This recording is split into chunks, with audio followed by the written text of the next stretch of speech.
জীবনে এক একটা দিন পার হয়ে যায়। এই যে আজকের দিনটা চলে গেল, এটা একটা জীবনের দিন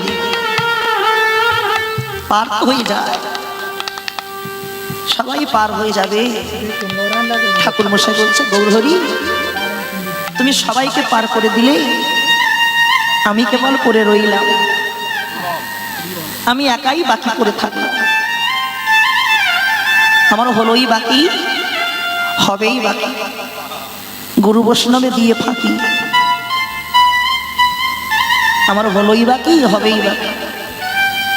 আচ্ছা বেশ, কাঞ্চনা বলতে পারিস, আমি যে রূপের মানুষটাকে দেখেছি, আমি যদি একবার ধরতে পারতাম, তাকে প্রাণ ভরে আমি সেবা দিতাম, তাকে হৃদয়ে জড়াইয়ে ধরতাম, তার অঙ্গের পরশটা আমি নিতাম। সাবধান মায়েরা, সাধু সাবধান, ঘোর কই অবধান। সাধুদের সাবধান হতে বলছে কেন? সাধুদের প্রত্যেকটা পদে পদে দোষ লুকিয়ে আছে। বৈষ্ণবের চরণ আশ্রয় করবেন, সঙ্গ করবেন, তবে তো কৃপা হবে, করুণা হবে। তার আগে কিন্তু নয়, পরে কিন্তু নয়। যেমন একদিন এক পিতা, বৃদ্ধ পিতা, দুই সন্তান, ভালো করে শুনবেন দৃষ্টান্তটা। দুটো সন্তান বড় হয়েছে, চাকরি টাকরি পেয়ে গেছে। সন্তানটা যদি মানুষ মতো মানুষ হয়ে যায়, বাবা মায়ের টেনশন মুক্ত হয়। সন্তানটা যখন আস্তে আস্তে যখন ধনী হয়ে গেল, ধনী, কিন্তু বৃদ্ধ পিতা তো ছিল বৈষ্ণব চূড়ামণি। সারাদিন রাস্তাঘাটে যখনই যাকে দেখতো, তার চরণটা ধরে চরণ ধরত। একদিন সন্তানদের চোখে পড়ছে, আমরা এত ইনকাম করি, এত টাকা পয়সা ইনকাম করি, আর দেখ দেখ আমাদের পিতা কেমন রাস্তাঘাটে বৈষ্ণব দেখলেই তাদের চরণ ধরে কাঁদছে। সে ট্রলিওয়ালা হোক, রিক্সাওয়ালা হোক, যাই হোক না কেন, যদি একবার দেখে নয়নে, যদি কারো তিলক সেবা করা থাকে, এতটুকুনি হোক আর এত বড় হোক, তার চরণটা ধরে কাঁদে। তার দুই ছেলে একদিন পিতাকে ডেকেছে, পিতা তোমার সঙ্গে আমাদের একটা বোঝাপড়া আছে। বল বাবা, কি বোঝাপড়া? বল, আস্তে আস্তে বল, কি বোঝাপড়া? শোনো পিতা, আমরা কদিন ধরে তোমাকে লক্ষ্য করছি, রাস্তাঘাটে তুমি যাকেই দেখো তার তুই চরণটা ধরো, চরণ ধরে কাঁদো। এতে কিন্তু আমাদের মান চলে যায়। আমরা আগে যা ছিলাম, এখন তো উন্নতি করেছি। তাই আমরা দুই ভাই সিদ্ধান্ত করেছি, আজ থেকে তুমি সবার চরণে হাত দেবে না। সারাদিন রাতের মধ্যে যে কোনো দুজন বৈষ্ণবের চরণ তুমি ধরবে, দুজন বৈষ্ণব। বেশ, পিতা বললো আচ্ছা বাবা, তাই হবে। আমি সকাল থেকে সন্ধ্যার মধ্যে যে কোনো দুজন বৈষ্ণবের চরণ ধরবো। তোরা তো বলেছিস, তাই তাদের কথা আমি মেনে চলবো। কিন্তু খোকা, আমার একটা মনে বড় বাসনা দেখেছে বাবা। কি বাসনা বলুন পিতা? আমি না কিছু বৈষ্ণবকে আমি সেবা দিতে চাই। ভালো কথা, অতি উত্তম কথা। শুধু সেবা নয় খোকা, যে কজন বৈষ্ণব আসবে, ওই প্রত্যেকটা বৈষ্ণবের জন্য আমি একটা করে নূতন তিলক মালা, নাম মালা আর মালার ঝোলা দেব। তোরা কি বহন করতে পারবি? হ্যাঁ হ্যাঁ, কেন পারবো না। বেশ, যতজন বৈষ্ণব আসবে প্রত্যেক বৈষ্ণবকে নূতন নামের মালা এবং ঝোলা দেব। তার আগে একটা কাজ করতে হবে বাবা। পিতা বলছে, কি কাজ? একটা অগ্নিকুণ্ড করতে হবে। কেন? যে কজন বৈষ্ণব আসবে সবার কাছ থেকে পুরনো নামের ঝোলামালা নিয়ে অগ্নিকুণ্ডে নিক্ষেপ করে আগুন ধরিয়ে দেয়।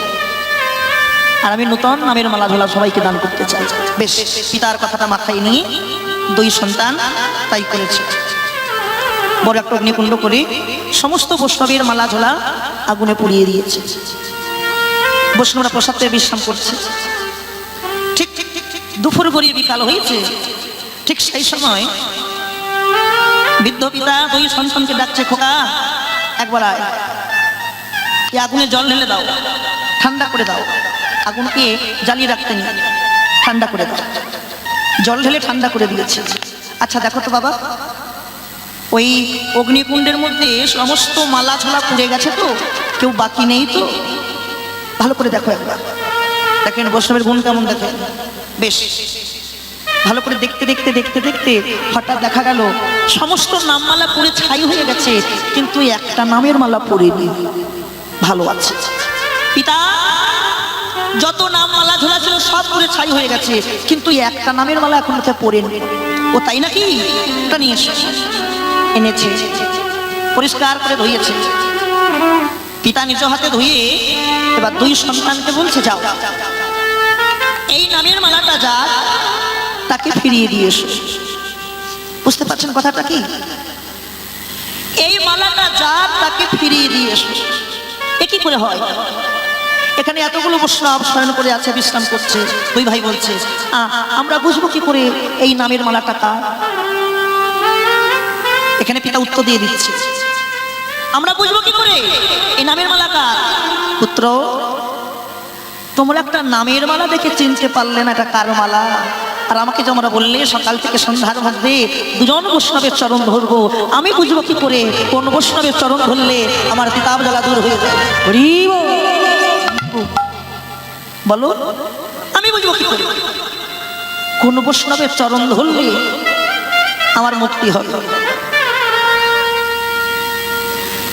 জগতে কিছু করো বা না করো, দিনান্তে গৌর বলে কাঁদো, কৃষ্ণ বলে কাঁদো, ভক্ত বৈষ্ণবে চরণ ধোলাই গড়াগড়ি যায়, আর কিছু নেই গো পৃথিবীতে। ভালোবাসা করো, এমন কারোর সঙ্গে ভালোবাসা করো, এমন কারোর সঙ্গে সম্বন্ধ করো যাকে আমি যদি কোনোদিন ভুলে যাই, সে যেন কোনোদিন আমাকে ভুলতে না পারে। এমন দয়ালু কি আছে গো? আমার গৌর সুন্দর আছে, একবার যদি ডাকার মতো তাকে কেউ ডাকতে পারে,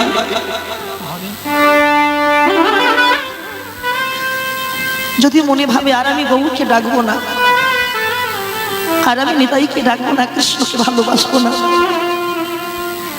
রাধারানীকে ভালোবাসবো না, কেন? এদেরকে তো সারাটা জন্ম ভালোবেসেছি, দেখেছি, তার বিনিময়ে এরা সারা জন্ম কাঁদিয়েছে। হরিবল হরিবল, সারাটা জন্ম কাঁদিয়েছে, আর ভালোবাসবো না। বাবা, এটা সত্য কথা মা, যারা যত আমার গৌরকে ভালোবাসে, আমার গৌর তাদেরকে বেশি করে কাঁদায়, বেশি করে দুঃখ দেয়, যন্ত্রণা দেয়, কষ্ট দেয়। গোবিন্দ, তুমি কাঁদাও, তোমার মনের মতো করে তুমি কাঁদাও, কেন?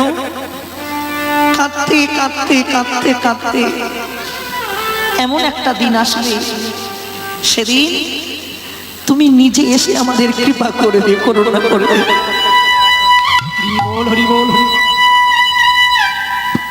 আশায় আশায় বসে থাকো গো, আজকের দিনে প্রভুকে জানিয়ে যাও, আমার গৌরকে জানিয়ে যাও। কি জানাবো? শেষের দিনে সবাই ভুলে যায়, নিজের স্বামী, নিজের স্ত্রী, সেও পর্যন্ত ভুলে যায়। ভালোবাসা তো চিরকাল থাকে না, স্বার্থের যোগ্য মা। যতদিন স্বার্থ আছে ভালোবাসা আছে, স্বার্থ শেষ, ভালোবাসাও বিদায় না চলে যাবে। কিন্তু আমার গৌরী এই যে স্বার্থের বিনিময়ে ভালোবাসে, স্বার্থের বিনিময়ে নয়, এ ভালোবাসা কি জানো? ভক্তের বিশুদ্ধ ভক্তি, আর ভক্ত বৈষ্ণবের চরণ ধুলা। হরিবল। তাই বৈষ্ণব কবি এক জায়গায় দাঁড়িয়ে বললেন, দেখো দেখো ভক্তগণ, যদি কোনোদিন সাধুর বাজারে যাও, যদি কোনোদিন বৈষ্ণবের বাজারে যাও, বহিরঙ্গ জগতের বাজারে গেলে কত কি পাওয়া যায়, কিন্তু অপ্রাকৃত জগতের বাজারে এত কিছু মেলে না। সেখানে কেবল একটা জিনিস পাওয়া যায়, সেটা হলো ভক্ত বৈষ্ণবের চরণ ধুলো। তাই সবার চরণ ধরে বলি, বাড়ি যাবার সময় যদি কিছু নিয়ে যেতে হয়, যে যেখানে বসে আছো ওইখানেই পাবে। তোমরা মাখো মাখো ভক্তে চরণে,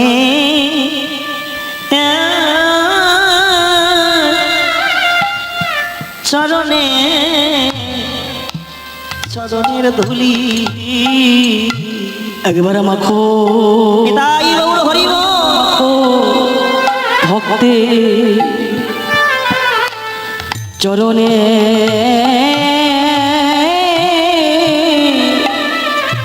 চরণের ধুলি। তোমরা মাখো মাখো ভক্তে চরণে,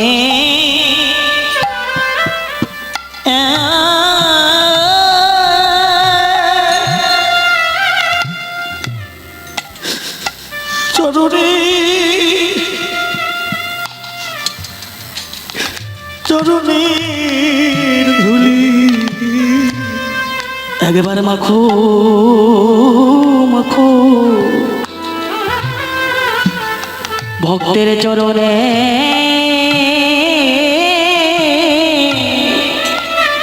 ধুলি। আমাদের এমন দিন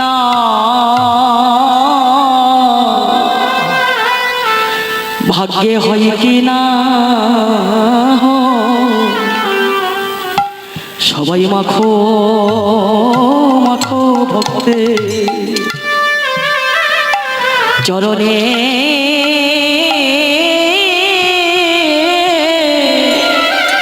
চরণে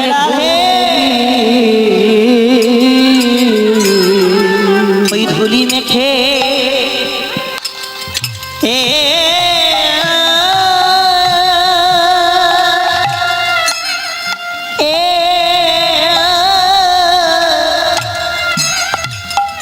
ওই ধুলি মেখে মানবী জনম ধন্য ধন্য করো, ধন্য করো। সবাই মাখো মাখো ভক্তে চরণে,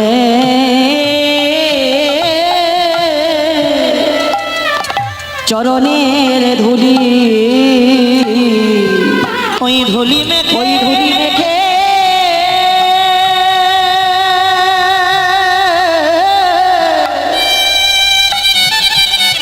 ওই ধুলি মেখে মানব জনমে ধন্য করো। সবাই মাখো তাই গৌর হরিব ভক্তি চরণে ধুলি। কেবল আমি বাকি পড়ে থাকলাম,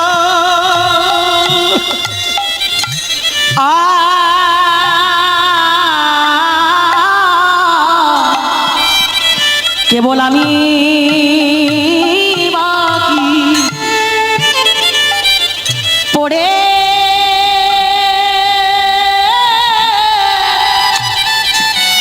পড়ে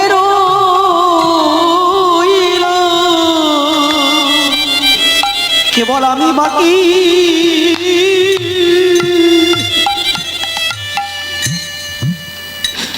আমি পড়ে পড়ে রইলাম,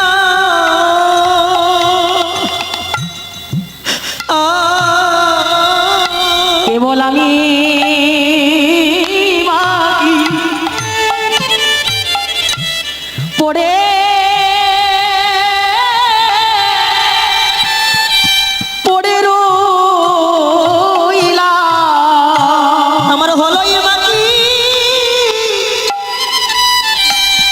হলোই বাকি আর হবে হবে বাকি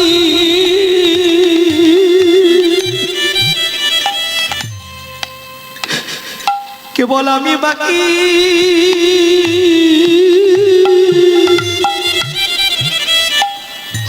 আমি পড়ে রইলাম আমার হলোই বাকি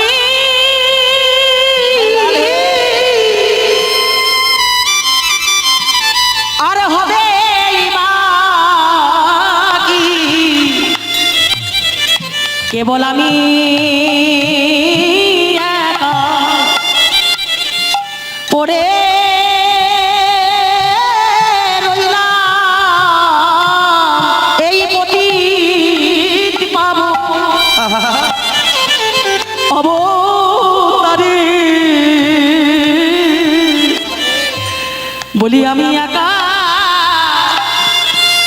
পড়ে রইলাম আমি যেমন এলাম জয় রাধে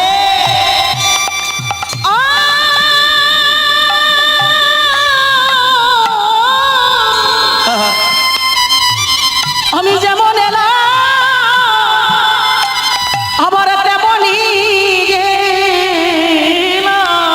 কেবল আমি বাকি পড়ে রইলাম আমার আশা জামাই আমি সারে করিলাম কেবল আমি একা পড়ে রইলাম আমি যেমন এলাম তেমন গেলাম এই পতিত পাবো অবতারে আমি যেমন এলাম তেমন গেলাম আমার গৌর ভজ হলো না গো। আমি যেমন তেমনি গেলাম গৌর ভজ হলো না গো। যেমন এলাম তেমনি গেলাম একবার গৌর বলে কাঁদলাম না গো। যেমন এলাম তেমনি এলাম গৌর বলে কাঁদলাম না গো। যেমন তেমনি গেলাম এই পতিত পাবো নবতারে আমি একা পড়ে রইলাম পতিত পাবো নবতারে আমি যেমন এলাম তেমনি গেলাম পতিত পাবো অবতারে যেমন এলাম তেমনি গেলাম পতিত পাবো নবতারে যেমন এলাম তেমনি গেলাম পতিত পাবো নবতারে যেমন এলাম তেমনি গেলাম কেবল আমি একা পড়ে রইলাম।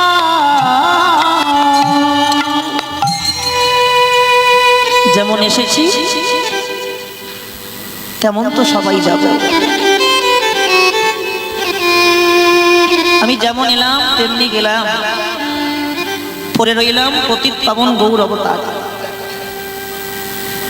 গৌর অবতারে জন্ম হয়েছে আমার কিন্তু গৌর অবতারে জন্ম হলে হবে কি বাবা জন্মটা আমার বিফলে গেল কেন বিফলে গেল আমার এই দেহটা যতদিন না গুরু বৈষ্ণবের সেবায় লাগে ততদিন জন্মটা আমার বৃথা এরও প্রমাণ আছে প্রমাণটা কি লক্ষ্য রাখেন দৃষ্টান্ত শুনে নেবেন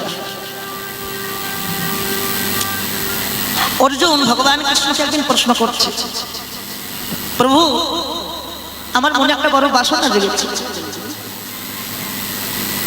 রাজার বেটে বসে আছে ঠ্যাঙের উপর ঠ্যাং পড়ে রাজার বেটে